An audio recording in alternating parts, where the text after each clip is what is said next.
이제 우리 교회 성도들 정도 되면 이 본문의 말씀을 이렇게 읽게 될 때 이 번역에 문제가 좀 있는 게 없을까 이렇게 하고 쳐다보면 가능할 것 같은데요.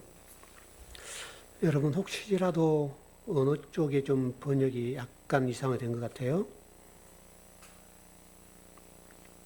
내가 아버지께 구하겠으니 그가 또 다른 보혜사를 너에게 주사 영원토록 너희와 함께 있게 한다. 그렇게 되어 있으니까 어디 같아요? 혹시라도 이렇게 설명을 드려볼게요.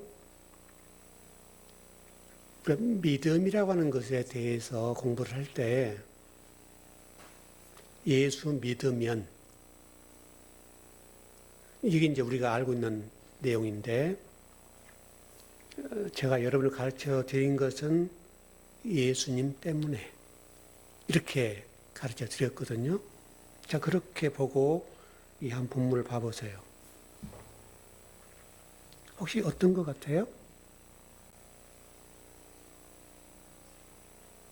잘 안 들어오신가요? 네. 여기 내가 아버지께 구하겠으니 이 본문을 봐보세요. 내가 아버지께 구하겠다.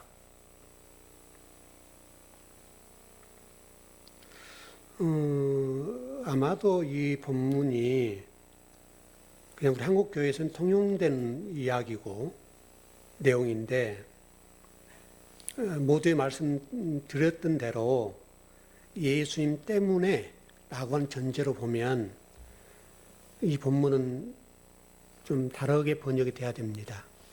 그러니까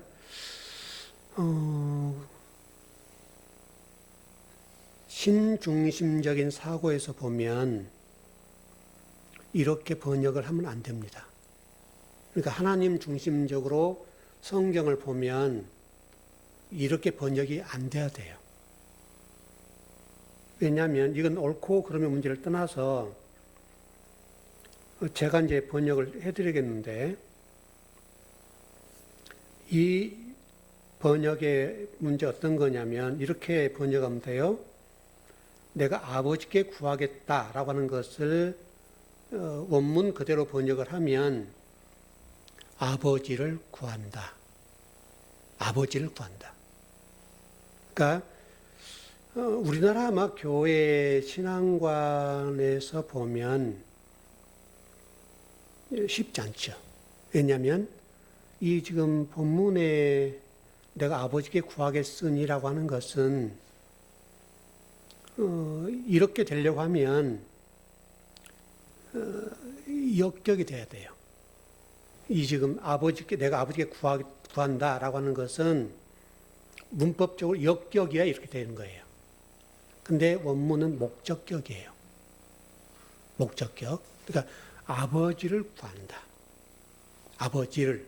이게 목적격이거든요. 그러니까 아버지께 구한다는 말은 어떤 말이냐면 하나님이 계시는데 저기 너머에 계신 바깥에 계신 하나님께 우리가 어떻게 하는 거예요? 그 신적 능력을 가진 그분에게 우리가 그분을 향해서 구한다는 거예요. 우리가 구하는 거예요. 근데 여기서는 아버지를 구한다 그랬잖아요. 그래서 제가 원문을 자세히 쳐다보니까 파테르카고라는 단어예요. 파테르는 아버지를 말이거든요. 카고라는 말은 나를이라면 아버지를, 하나님을. 그러니까 하나님을 구해라. 아버지를 구해라. 이 말이 이 본문의 핵심이에요. 성경은 지금 어떤 얘기를 하고 있는가 하면 아버지를 구해라. 여러분 주기도문을 전번에 가르쳐 드릴 때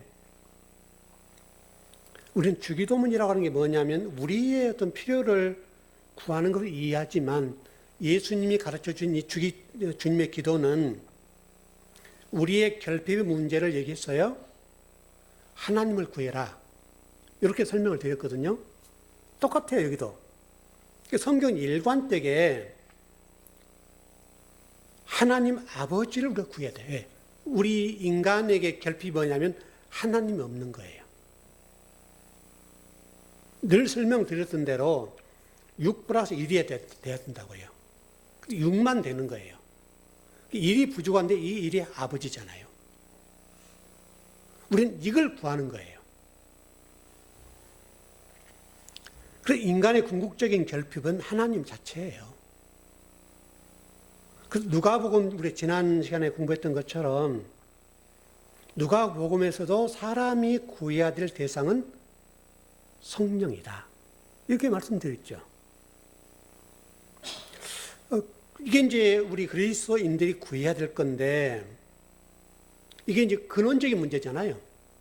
근원적인 문제인데 신앙인들이 구하는 게 뭐냐면 겉의 것을 구해요. 주변적인 거. 제가 자동차 휠이라고 설명을 드렸던 것처럼 우리들은 이 겉의 것을 구할 것이 아니라 안의 것을 이렇게 설명을 드렸잖아요. 이걸 놓치면 안 돼요. 바로 여기서 지금 그렇게 하거든요. 아버지를 구하지 않고 되게 구하는 게 뭐냐면 내 배를 채우고 내 이익과 욕망과 내 소망과 내 비전을 구하는 거예요. 이제 교회도 똑같고 성도 똑같고 아버지 뜻을 구하고 아버지 뜻을 아는 일에 집중해야 돼요. 근데 우리들은 우리의 배를 채우는 것, 내 이익과 욕망과 소망, 비전에 초점을 두어요. 이건 개인들뿐만 아니라 교회도 똑같아요.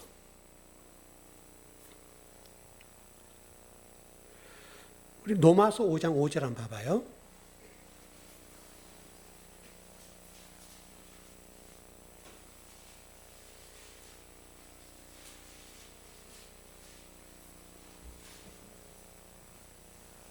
로마서 5장 5절입니다.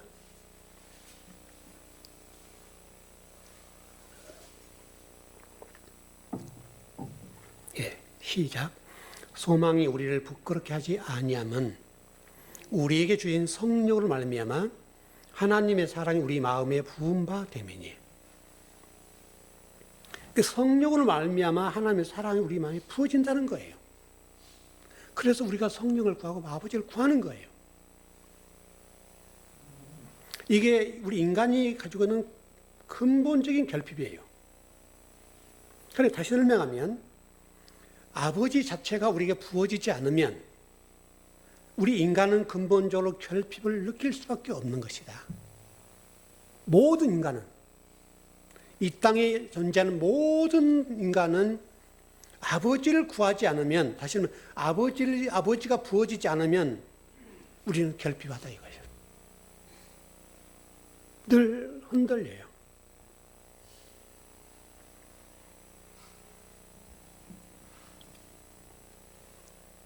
그래서 오늘 본문은 아버지를 구해라. 그러면 또 다른 보혜사를 너에게 넘겨주겠다. 그러니까 잘 보세요. 아버지를 구해야 돼. 그러면 또 다른 보혜사라는 말은 보혜사가 또 있다는 말이거든요. 그렇죠? 그 보혜사가 뭐냐? 그래서 보혜사라는 단어가 헬라어로 파라클레토스라는 단어예요. 파라클레토스. 이 단어가 뜻이 뭐냐면 중보자, 위로자, 변호자 이런 뜻이거든요. 우리가 이제 가만히 생각해 보면 우리 사람들도 성도들도 마찬가지지만 대개 하나님으로부터 위로를 받고 힘을 받아야 되는데 사람들을 통해서 위로를 받으려고 그래요. 우리 사람들의 특징이. 그래서 이렇게 떠서 해주는 거 이걸 기대한다고요. 물론 필요합니다. 그래서 진짜는 하나님 아버지로부터는 위로예요.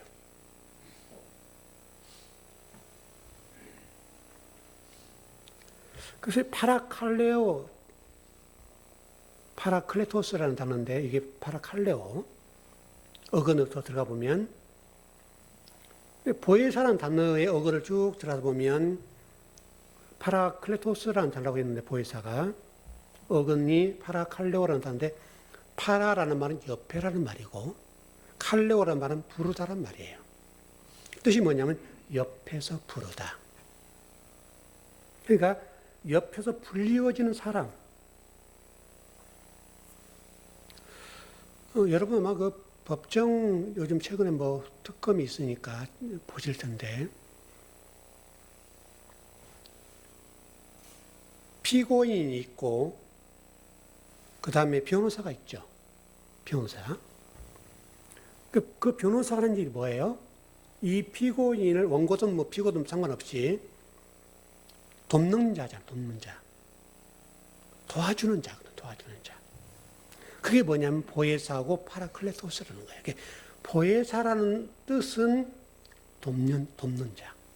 그러니까 하나님 아버지, 다시 말하면 이 파라클레토스라는 이 보혜사라고 하는 것이 우리를 돕는 자인데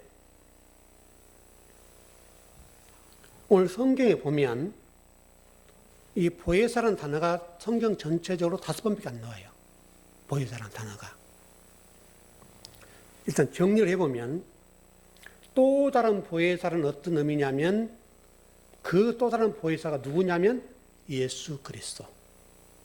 그러니까 우리는 예수님이 십자가를 지고 부활하셔서 승천하시고 안 계신다 이렇게 생각하는데 보혜사로 오신 거예요. 그래서 내가 가면 보혜사를 보낸다, 성령을 보내겠다 그렇게 하시는 게 똑같아요. 성령, 보혜사는 말은 성령과 똑같은 말이고요.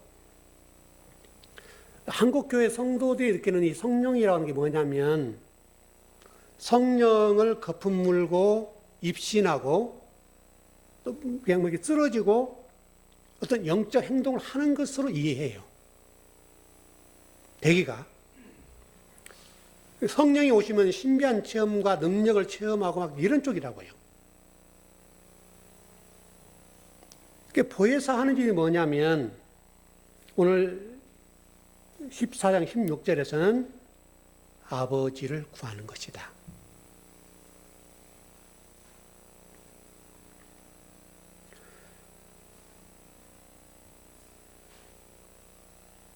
여러분 요한복음 14장 26절 한번 봐봐요.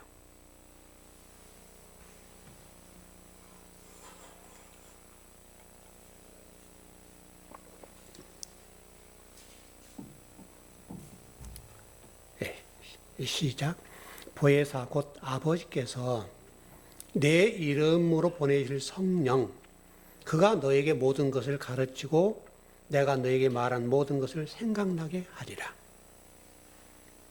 가르친다. 이게 보혜사가 하시는 일이다. 성령이 하시는 일이다.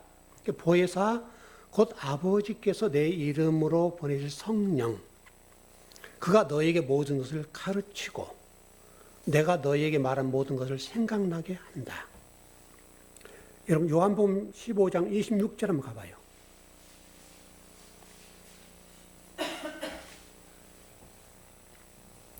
요한복음 15장 26절. 예, 시작. 내가 아버지께로부터 너희에게 보낼 보혜사 곧 아버지께로부터 나오시는 진리의 성령이 오실 때에 그가 나를 증언하실 것이요. 이 보혜사의 정의를 해놨는데 보혜사가 뭐라고요? 진리의 영이에요. 진리의 영. 진리의 영이라고 하는 어디로부터 나온다고요? 아버지로부터 나온다는 거예요. 아버지께로서부터서 진리의 영이 나온다. 그럼 무엇을 증언할까요? 그 진리의 영은 무엇을 증언할까요? 예수 그리스도를 증언한다 그거예요, 여러분. 왜 예수 그리스도를 증언하냐면 그리스도는 길이요 진리요 생명이에요. 길, 진리, 생명. 그래서 보혜사는 아버지를 증언하는데 그 아버지는 그 진리의 영을 통해서 그리스도를 증언하고 그리스도는 왜 그리스도가 증언한다고 말씀하냐면 길, 진리, 생명이다 이거예요. 여러분 살아가는데 길과 진리와 생명이라고 하는 것은 예수 그리스도밖에 없어요. 그래서 이 보혜사 역할이 중요하고 보혜사가 진리의 영이고 진리의 영은 아버지로부터 나오는데 그 아버지는 그리스도를 전한다 이거죠. 여러분 요한복음 16장 7절 한번 가봐요.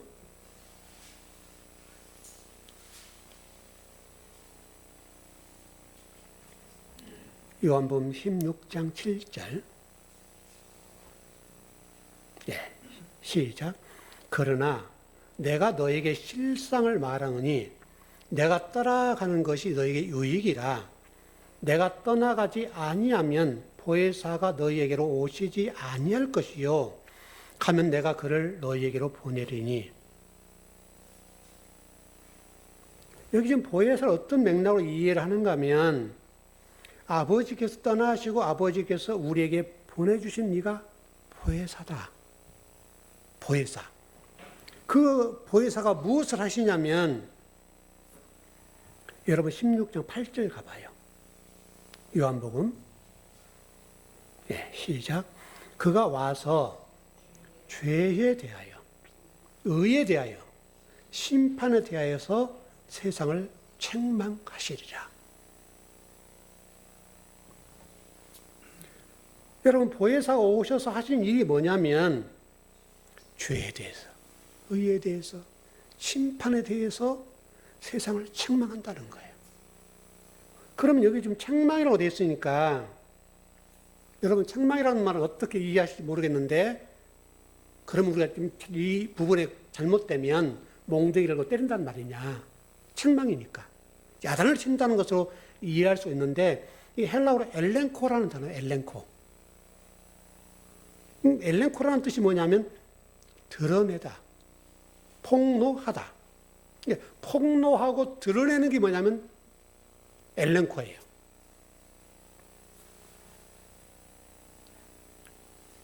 다시 설명하면 진실을 드러낸다. 성령께서 하시는 근본적인 일이 뭐냐면 거품 부는 게 아니에요. 거품 뭐 쓰러진 게 아니에요. 뭐 영적인 신비한 체험을 하는 게 아니라고요, 여러분. 성경은 분명히 뭐라고 얘기하는 거면 성령께서 하시는 일은 죄에 대해서, 의에 대해서, 심판에 대해서 드러낸다. 드러낸다.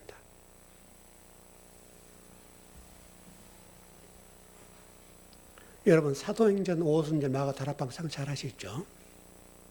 이 본문을 어떻게 해석하냐 문제에 따라 성령을 이해하는 달라지는데 우리 한국교회는 이 오순절 성령 임재 사건을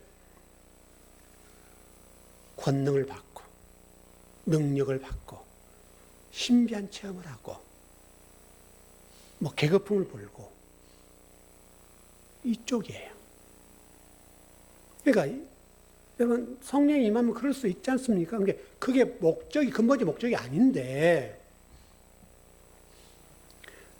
사도행전 2장에서 하나님께서 우리에게 전하고 싶어 하신 것은 뭐냐면 예수 그리스도.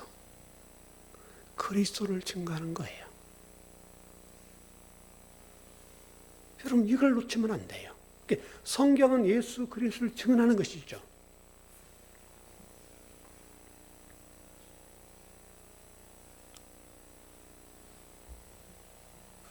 이 오순절의 본질이에요. 본질.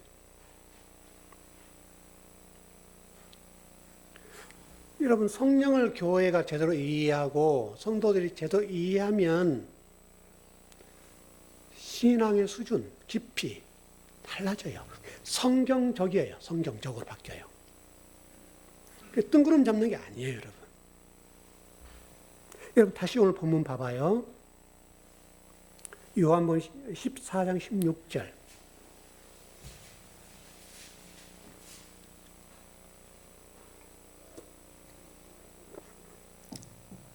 예, 시작. 내가 아버지께 구하겠으니 그가 또 다른 보혜사를 너에게 주사 영원토록 너희와 함께 있게 하리니 그가 또 다른 보혜사를 너에게 주신대요. 보혜사는 진리 영이라고 그랬어요. 근데 그 진리 영이 다른 보혜사를 준다. 아까 저 모두 말씀드렸는데 그 다른 보혜사가 누구냐면 예수 그리스도라는 거예요.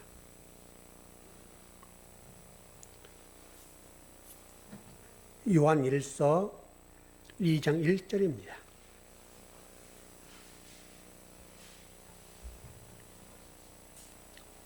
성경에는 답이 다 있습니다. 요한 1서 2장 1절.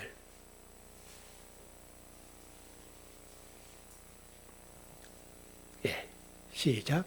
나의 자녀들아, 내가 이것을 너에게 쓰면 너희로 죄를 범하지 않게 하려 함이라. 만일 누가 죄를 범하여도 아버지 앞에서 우리에게 대언자가 있으니 곧 의로우신 예수 그리스도시라. 대언자가 누구라는 거예요? 예수 그리스도.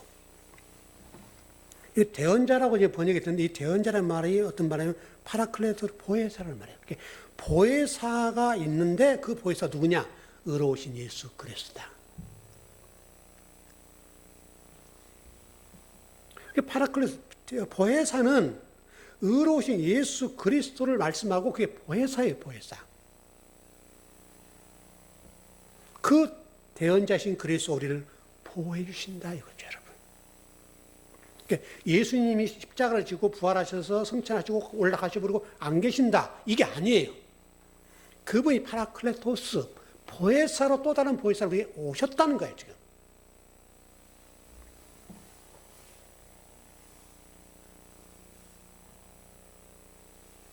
여러분, 이 개념이 중요해요.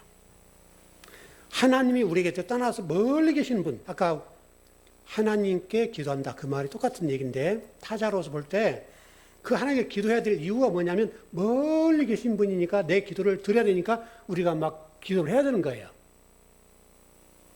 조곤조곤 하면 못 듣는 거죠. 그러니까 예수 그리스도 그렇게 이해하는 거예요.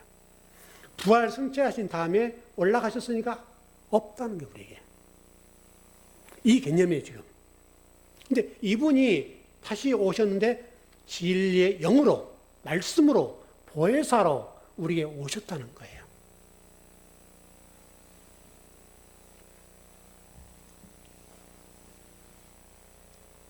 여러분, 법정에 보시면 검사가 있죠.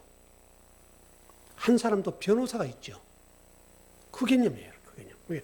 우리는 지금 예수 그리스도를 이해할 때 위로자, 변호사, 변호자 이렇게 이해해야 된단 말이죠. 근데 우리는 대개는 이 또 다른 어떤 고소하고 우리를 책망하는 이쪽으로 이해하는 거예요. 예수님을, 성령님을. 자, 그런데 이 보혜사라는 분에 대해서 우리 마태복음 28장 19절, 20절 가봐요. 보혜사의 본질이 뭔지 설명합니다.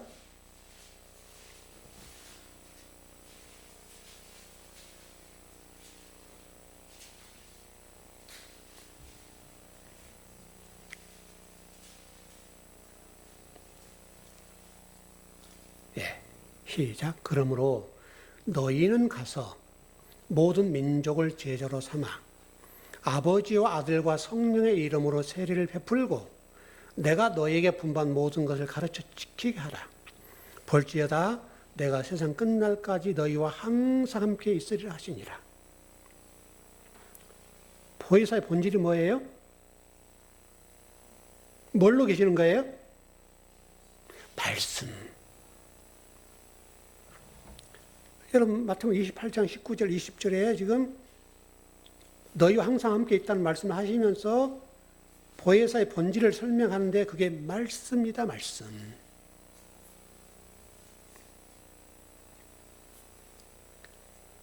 그래서 우리가 말씀을 알아야 돼요. 말씀을 정확하게 알아야 돼요. 뜬구름 잡는 식이 아니에요. 성경은 명확해요.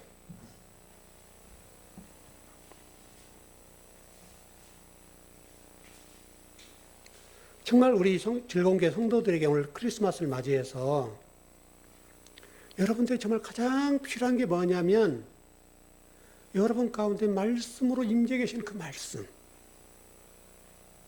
그게 여러분을 품고 계셔야 되고 그분이 여러분들을 인도해야 하셔야 되고 바로 말씀이에요. 말씀.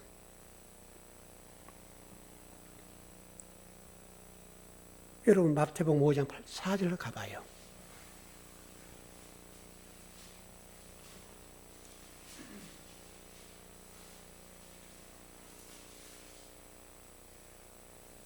우리 말씀을 가진 자의 유익, 복, 그 설명하는 거예요. 마태복음 5장 4절 시작. 애통하는 자는 복이 있나니 그들이 위로를 받을 것이며. 복이 있습니다 그 말이잖아요. 팔복에 대해서 얘기하는 거니까. 왜냐하면 저희들이 팔라칼레오, 여기 지금 위로를 받는다 그걸 있죠. 위로라는 단어가 파라칼레오, 팔라클리토스라는 말이 보혜사하고 그 어근이 파라칼레오라고 그랬잖아요.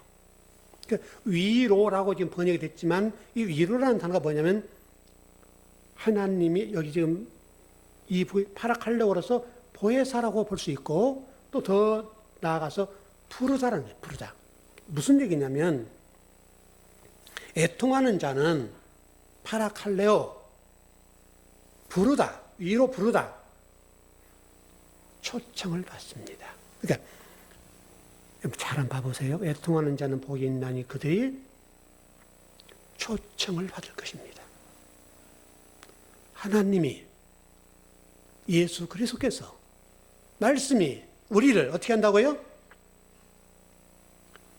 초청한다. 우리에게 청함을 받은 자. 그럼 성경에 나와 있지 않습니까? 그에 똑같아요. 당신들은 초청을 받을 것입니다. 어디로? 교회, 에클레시아. 밖으로 두서 안으로.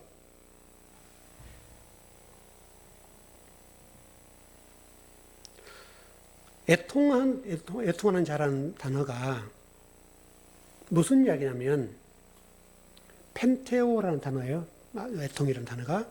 근데 이게 어근이 파스타라는 단어로 왔어요. 파스타. 이게 파스타라는 단어는 어떤 단어냐면 유월절과 관련돼 있어요. 그러니까 위로, 애통하는 자라는 단어는 유월절과 관련이 있는데 유월절이라고 하는 이름 아시는 대로 슬프죠. 애굽에 지금 여러분 그 유월절 애굽에 종살이와 관련돼 있지 않습니까? 애굽에서 430년 종살을 했는데 유월절을 통해서 이스라엘 백성들과 애굽 사람 분리하는 거죠.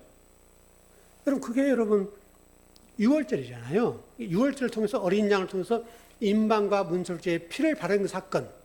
어린 양을 잡아 죽여서 임방과 문설주의 피를 바름으로 죄가 넘어갔다. 심판이 넘어가는 거잖아요. 사망이 넘어가는 거잖아요. 바로 그 얘기가 똑같은 게 애통하는 자라는 단어가 유월절과 관련돼 있고 우리의 삶과 죽음의 문제가 달려 있는데 우리를 초청하는 사람들에 관해서 어떤 데를 초청하는가 하면 바로 예수 그리스도로 어린 양으로 인해서 이게 넘어가는 거, 패스 오버. 심판이 넘어가는 거잖아요. 죽음이 넘어가는 거고 그런 자들을 그 얘기를 좀 하는 거예요. 그런 자들을 불러낸다. 유월절과 똑같은 얘기가 애통하는 자예요. 오늘 성탄절을 보내는 우리 모두에게 어떤 복보다도 펜테오라는 이 복, 유월절 어린 양의 죽음으로 인해서 유월절을 통해서 구원받은 이스라엘 백성들처럼 우리를 또 그런 초청함을 받는, 다시 설명하면 교회로 분려되어진 자, 이 복이 넘쳤으면 좋겠어요. 그렇게 되면 그 보혜사가 우리를 보호하고 은혜를 베풀어 주시고 초청한다. 초청한대요, 초청. 그래서 그 청첩장 주는 것처럼 아무에게나 안 주잖아요, 여러분. 그 복이 있다. 이 일이 누가 하냐면 보혜사가 하신다, 이거예요, 보혜사. 아까 여러분 그 위로라는 단어를 설명드렸던 것처럼 그런 복이 넘쳐난다.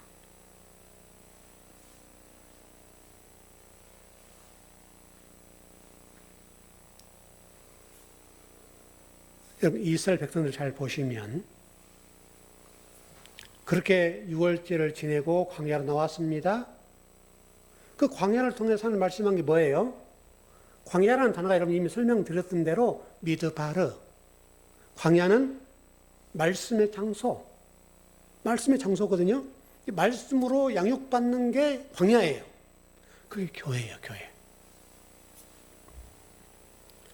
여러분 요한계시록 12장 14절입니다.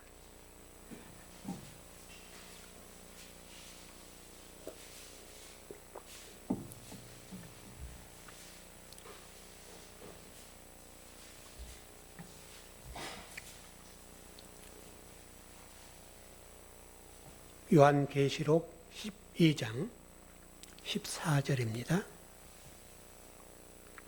예, 시작.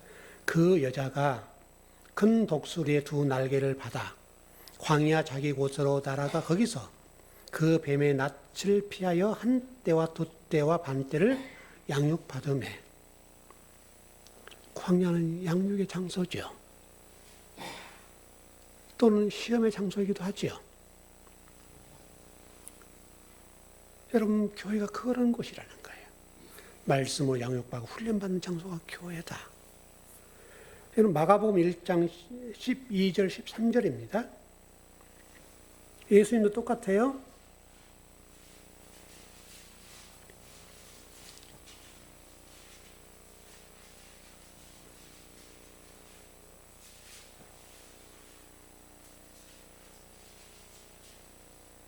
마가복음 1장 12절, 13절입니다.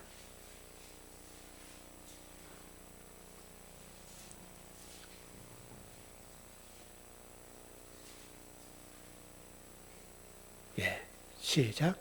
성령이 곧 교회를, 예수를 광야로 몰아내신지라 광야에서 40일을 계시면서 사탄에게 시험을 받으시며 들짐승과 함께 계시니 천사들이 수종들더라. 지금 예수님께서 광야로 모으시는데 누가 했어요? 성령이 하셨죠. 우리는 시험 받는 데 초점이 있지만 실질적으로는 성령.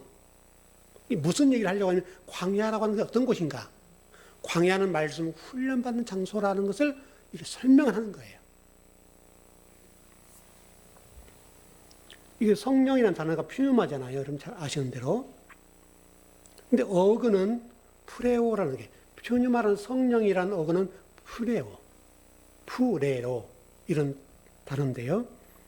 바람이 불다, 숨쉬다 그런 뜻이에요. 다시 설명하면 정리하면 광야라는 곳은 바람이 불죠. 어려움도 있죠. 근데 말씀을 훈련받아서 승리하는 장소예요. 여러분 지금 여러분 세상도 교회가 똑같잖아요. 예수님도 그 과정을 거쳤다고요. 좀 정리를 하겠습니다. 우리가 지금 한 3주에 걸쳐 성령에 대해서 공부를 하는데 우리 질공교회 성도들은 성령을 이해할 때 어떤 이상한 영적 신비의 역할 이런 쪽으로 모든 초점이 모아질 수밖에 없는데, 그럼 우리 질경교회 성도들은 성령, 보혜사, 성령이 하시는 일은 그리스도를 증언하는 것이다. 이렇게 이해하고 그 보혜사는 진리의 영이고 그 보혜사는 예수 그리스도고 그분이 하시는 일은 저와 여러분을 진리로 양육해서 초청하는, 가나안 땅으로 초청하는 그 일을 하시는 분이다. 그렇게 좀 정리했으면 좋겠어요. 어떻든 오늘 성탄절을 맞이해서 저와 여러분이 이런 복을 마음껏 누렸으면 좋겠습니다. 예, 기도하겠습니다.